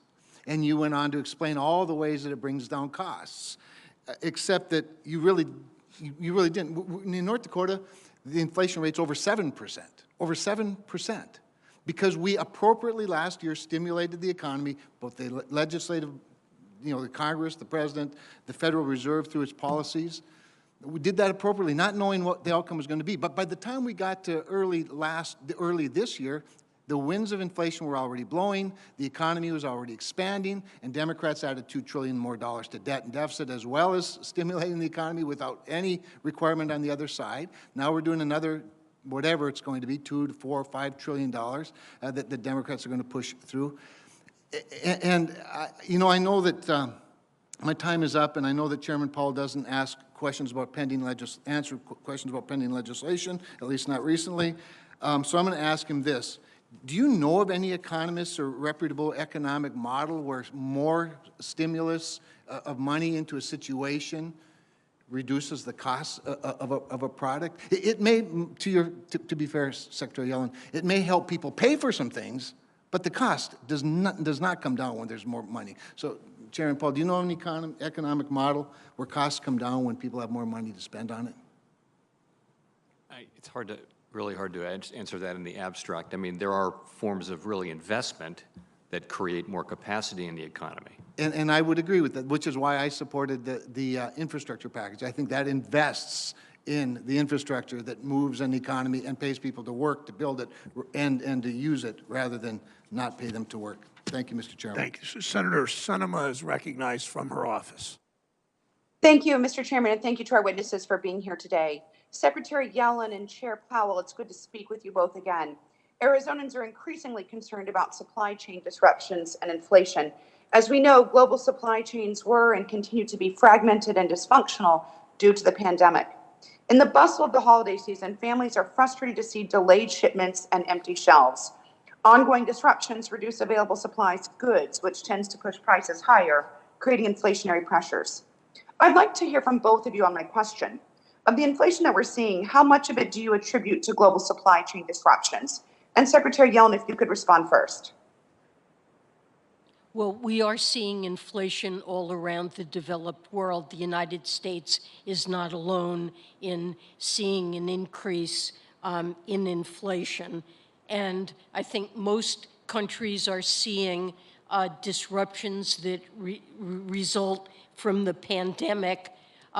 We've had a huge shift away from spending on services like going out to restaurants, traveling, staying in hotels, and a shift toward goods that need to be produced, that many of which are imported. This is true in the United States and in other countries as well.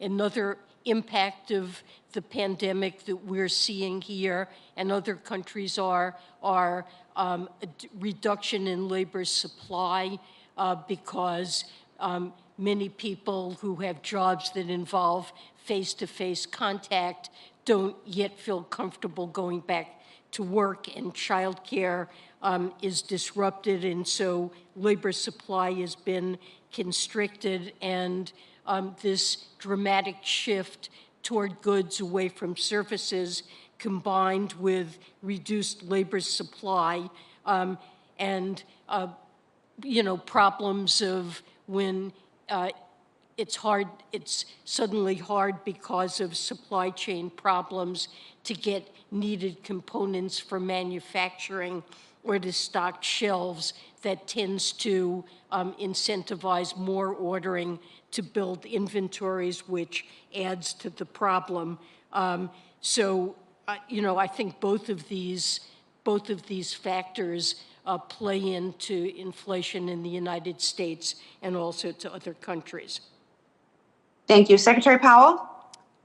Yes, so I guess I would just say you're looking for a number. I don't really have one close to hand, but if you just took out the inflationary effects around durable goods and other goods, which is really where the main inflation is coming from, certainly in core inflation, you would be at a substantially lower level of inflation. In addition, you are seeing energy prices going up. It's not really a supply chain issue mostly, but some of it is. But that's another, that if you look at headline inflation, that's going to be one of the big factor driving up headline inflation. Thank you. Now, as we know, government is extremely limited in its ability to resolve supply chain issues, which are fundamentally working relationships between private businesses. Now, that being said, I know the administration has taken steps to address some of the staffing and logistics issues at our ports. Congress also recently acted by passing the Bipartisan Infrastructure Investment and Jobs Act, which makes a historic and necessary investment in our core infrastructure, like roads, bridges, transit, ports, and broadband. Republican Senator Rob Portman, my negotiating partner in crafting this deal, has said he believes our new law is crafted in a way that will reduce inflation. Secretary Yellen, do you agree with that assessment that this bipartisan infrastructure deal will reduce inflation? Well, yes, I think over time, the infrastructure bill will increase the efficiency of our economy, modernize our ports, our rails, improve our roads and bridges, and enhance the potential output of the economy, raise our ability to supply goods and services efficiently, and in that sense, over time, will lower inflationary pressures. Thank you. And my last question for you, Chair Powell. In February, I asked you if the Fed needed to achieve all three of the goals it set out: full employment, 2% inflation, and an outlook for greater than 2% inflation before raising interest rates, and you said yes. Now, recognizing that the Fed has made some initial moves to begin tapering bond purchases, is the answer that you gave me in February on interest rates still true today? So there's still a three-part test. That is still true. I would say that if you look at the one goal was to reach 2% inflation, and another was to achieve inflation above 2% for some time. I would say this is a decision for the committee to make, but I think the committee, I think in coming meetings, we will wind up saying that those inflation conditions have been met. Thank you. Thank you, Mr. Chairman. Senator Warnock from Georgia is recognized. Thank you so very much, Mr. Chairman. Secretary Yellen, it's good to see you, and congratulations, Chairman Powell, on your nomination for a second term as chair of the Fed. I look forward to supporting your nomination and continuing to work with you to ensure that Georgia families and businesses and workers continue to recover from the pandemic, and that working together we can ensure that we have a labor market that includes historically overlooked communities so that we have an economy that works for all Americans. Earlier this month, Georgia's Department of Labor reported that the state's unemployment rate is now at 3.1%. This is the lowest rate in the state's recorded history. This is good news, and it indicates that emergency economic relief programs in the CARES Act and the American Rescue Plan have been working, certainly working in Georgia. Still, Georgia's economy is not out of the woods yet. Small businesses continue to tell me that they're having difficulty hiring. while the labor force is still not what it was prior to the pandemic. Secretary Yellen, the labor participation rate fell in the outset of the pandemic, and it has remained flat over the past year, even as aid programs ended and the economy reopened, particularly among women, which is why some have called the pandemic a she-demic, if you will. Women have been especially hard hit by this, especially women and parents with small children. What else should Congress do to help bring workers back into the labor force? So I would say that in the short run, vaccinations and increasing the number of people who have boosters to get the pandemic under control, to reduce the number of cases, that's the single most important thing we need to do to create an environment in which people feel it's safe to work. A substantial number of people say that they're not looking for work for COVID-related reasons. In some cases, even people who were fully vaccinated but who engage in face-to-face contact in their jobs are concerned about exposing themselves to COVID risks. And I think you see that for schools, child care centers, retail, and food services. Over a medium to longer term, many of the provisions of Build Back Better, particularly those affecting child care, the availability of elder care, and care for the disabled, support for child care, those things promote labor force participation. Chairman Powell, would you add your perspective to this? Yes. I mean, I guess I would just say that on participation, it has been a bit of a surprise that we haven't had more of a recovery. And I really think the single most important thing is to get past the pandemic. Then we're really going to know how permanent this is. People get surveyed, and they do say substantial numbers of people are concerned about going back to work at a time when the pandemic is still moving around. And so I think that's the key, which means more vaccination, more boosters. So getting the pandemic under control through vaccinations, and if I'm understanding you correctly, the care economy, so supporting families with elder care, child care, that you think that will actually strengthen labor market participation and not the opposite? You know, without, I don't want to get into comment on any particular legislation, but yes, I think there's good research, as the Secretary pointed out a while ago, earlier in the hearing. There's good research showing that the U.S. has fallen behind, for example, in female labor force participation. You ask why, you do comparisons to other countries, and one of the differences that shows up as statistically significant is the availability of child care. Yeah, I believe in the dignity of work. And it frustrates me, quite frankly, to hear folks moralize about the importance of work while not supporting workers and their ability to participate in the labor market. I think closing the coverage gap, which is part of Build Back Better, will also help enable and strengthen workers even as they strengthen the American economy. Thank you all so much. Thank you, Senator Warnock. As we close, Senator Toomey. Thank you, Mr. Chairman. Just a few points to wrap up. First, I'd like to respond to my friend and colleague, the senior senator from Montana, who brought up the issue of the 2017 tax reform, and remind him and all of us that in the wake of our 2017 tax reform, we had the strongest economy in 50 years. We had all-time record low unemployment. We had wages growing fastest for the lowest income workers. We had inflation that was modest. And in fact, we were narrowing the gap between high-income and low-income people. Oh, and by the way, tax revenue collected by the federal government was growing. I also want to touch on the important point that Senator Kramer correctly made. The CBO has not said that the Build Back Better bill will be fully paid for. He correctly noted that it would result in an increase in the deficit totaling $367 billion over the 10-year period, not counting any additional revenue that would be generated by additional funding for tax enforcement. But when you take that number into account as well, which is $207 billion, you are still left with a $160 billion estimated increase in the deficit over the 10 years. But it's actually much worse than that, because by design, the spending in this bill is heavily front-loaded, with the expectation that supposedly expiring programs will actually be continued.